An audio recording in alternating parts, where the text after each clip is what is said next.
Ahead on The Works, just how brilliant was Einstein's morning drill? Our panel of observers will have their relative thoughts on that and Gallegos' morning move over the Santa Anita Pro Ride. We have returning champions from Breeders' Cup 2008, including Forever Together, the reigning queen of the Filly and Mare Turf. We'll check out her final breeze at Keeneland. In the news of the day, Christina will tidy up all the loose ends. And with the European contingent having established a beachhead at Santa Anita, we need some extra intelligence. Our Betfair colleague will be on set to provide just that kind of insight. It's time for The Works.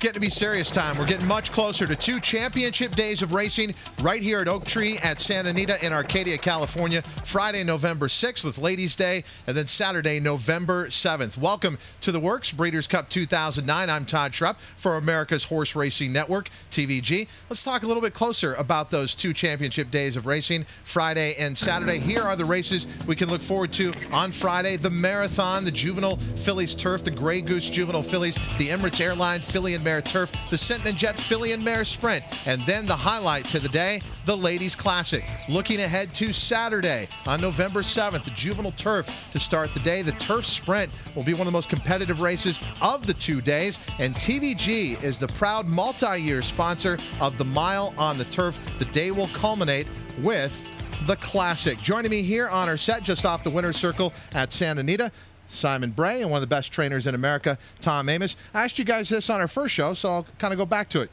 Which works are you looking forward to most today? Well, there's one work I want to see in particular, and that's Einstein. I want to see if all the smart people on the backside are genius-like in their observations. They said he looked very good when he shipped in earlier this week. Let's see if the looks match the work. That's what I'm excited to see. Tom? Well, for me, it's going to be Negligee, a 2-year-old filly that's running in the Juvenile Fillies. She won the Alcibiades, it's a great one out. She only won by about a half a length, but she literally could have won by much further had she gotten room earlier in the stretch. She bided her time. Mirage made the move at the right time, got it by half a length. A much better race than would appear in the form. Simon, mark that down. Tom likes Negligee. Yes, that's what I guess. And the horse, too. Does Colleen know that? Let's go to the TVG studios and catch up with Christina Olivares for our news of the day. Yeah, be careful how you transition that, guys. Thanks. We begin here with your news with an update on a story that we brought to you yesterday. Noble's Promise missed a work because of a cut that they were treating with some antibiotics, but luckily he is back on schedule. We begin right there with your news of the day.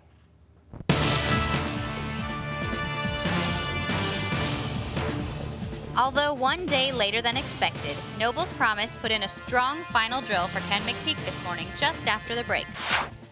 Also just after the break, Einstein went 4 furlongs in 47 4. It was a little faster than Helen Pitts wanted, but times in general seemed quick today. After the work, we asked Helen how Einstein was training over the track as compared to his morning efforts prior to his win in the Big Cap. He's training good. I mean, he loved it out here in March, and he seems to really like it here now. He worked super today, a little faster than I probably wanted, but I think that's kind of how this track plays. But he's doing very well. I think he's glad to be back out here. Later in the day, there was a potentially dangerous moment for Maram. A loose horse nearly collided with her as she stepped off the track. After waiting a full year, Cost of Freedom will once again attempt to run in the Breeders' Cup Sprint. Last year, he was scratched by the state veterinarians on the morning of the Breeders' Cup after failing to pass pre-race examinations. After a year-long battle to be cleared by veterinarians and eligible to run, Cost of Freedom has run 4th in both the Pirates Bounty and Ancient title. Trainer John Sadler is confident those issues are at last behind him. That was last year. He was traveling different, but he's traveling better this year. He had a nice rest this winter, so we're just looking forward to his race on Saturday, and it's going to be tactical. You know, there's a lot of speed in there, so I hope he gets a good draw. Speaking of Sadler, he had Summer Bird in his barn as a 2-year-old. Upon watching him train, Sadler felt that he wouldn't reach his full potential on a synthetic track. Summer Bird was then transferred to trainer Tim Ice. Ice, however, doesn't see the track as an issue. From the first day I galloped him over the racetrack, he seemed to be all right. So, you know, I definitely think that he's better off the longer he is somewhere. But, you know, here he's adjusted well, and, you know, I think each work he's moved forward. And the quarantine barn is a busy one today. Godolphin came in around 2 p.m. with their European contingency. TVG Mile defending champion Goldakova arrived around 3 p.m. And Aidan O'Brien's Ballydoyle team gets in after dark.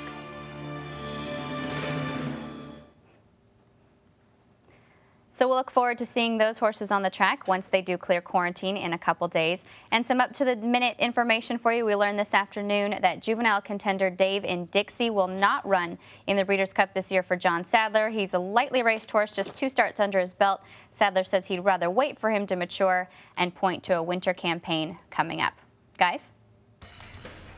Christina, as you mentioned, Einstein was out this morning. That's one of many works we'll be taking a look at on today's show. These are some of the highlights. We're actually going to work in some gallops as well. But let's start with Einstein and the Breeders' Cup Classic pre-entries. And we will have 3 analysts talking over the works that we're going to be bringing you. Frank Lyons in the TVG studios. And Simon Bray and Tom Amoss out here. The pre-entries for the Classic look like this. Einstein, one of many contenders in here. And where will Zenyatta go? She's there pre-entered, but no definite word. That's where she will end up. But let's start with Einstein. This morning, over the pro ride here at Santa Anita, going a half-mile Helen Pitts Blasia Bull. And the reason I wanted to see this work, because everybody had been talking about how well this horse looked physically. We'd seen him out here in California in his last start in the Pacific Classic, and he's just going to go what's supposedly an easy half-mile in 50 here. And Helen Pitts, his trainer, is up aboard and working this horse, and he appears to be just traveling beautifully over this synthetic surface. There's been no nothing hidden in the past that this horse doesn't like the synthetic surface. And Frank, from what you can see back there in the LA studios, I mean, he is really traveling very, very well here, don't you think? I mean, I love the way this horse works. As Helen is on top of him, she knows him so well. And he works very evenly, shows nice energy. This is a horse who at 7 years old, guys, is making his first start in the Breeders' Cup, but yet he's won the Santa Anita Handicap right there at the distance, 1.25 miles. He won that in 2 minutes and 2 minutes and 4 seconds, I should say, was the final time. 2:01.4, where the Breeders' Cup Classic was won last year, 1:59.1, so he will need to improve. Yeah, and the special thing about this work is the stride. Big, long stride. He's actually off the rail, so the work would have been much faster if he'd been against the rail, and she thinks he went a little quick as it is. Final time for the half mile, 47.4 out of 46 works at that distance this morning here at Oak Tree. That ranked 6th. Einstein preparing for the Classic. Okay, back to what's going on here on the Breeders' Cup Works 2009. We were talking about the Classic. We got through Einstein's work, but there's a lot of talk about Girolamo, an up-and-comer. He got his first graded stakes win last time out in the Jerome. Well, the interesting thing about Girolamo, when you watch him work and you compare his stride to, say, Einstein, it's a much quicker stride. And to me, oftentimes you generalize that with sprinters. This is going to be the furthest that Girolamo has gone, and this to me is more of a middle distance or sprint-type stride. Yeah, I agree with you, Tom. I'm not totally impressed with this work. I don't know how he's handling the synthetic surface, really, and his first try over it, or his second try over it here at Santa Anita. I mean, he's asked to finish up here, and you can see I question the 1.25 miles watching him work here. I think he's a better one-turn horse. To me, he gets asked a little bit there to finish up nicely. I mean, this is a horse, personally, I'm just giving my opinion here, that maybe I'd like to see skip this race and maybe run in the Cigar Mile at Aqueduct towards the end of November. Isn't that didn't Simon Crisford make those decisions, not you? Yeah. The other Simon. The other Simon, yeah. You grew up with that Simon, by the way. I certainly did, yeah. Well, if you still have his phone number, exactly. Maybe let your opinion be known. Okay, let's move on from the Classic to the Sprint. So we go from one of the shortest distances over the 2 championship days here in the Sprint versus the longest there, as we saw in the Classic. But in the Sentinel Jet Sprint, as you look at the pre-entries, it really is a contrast to styles. When you think of Sensational is going to be out there all in early, and Gallego, who's going to be rolling late.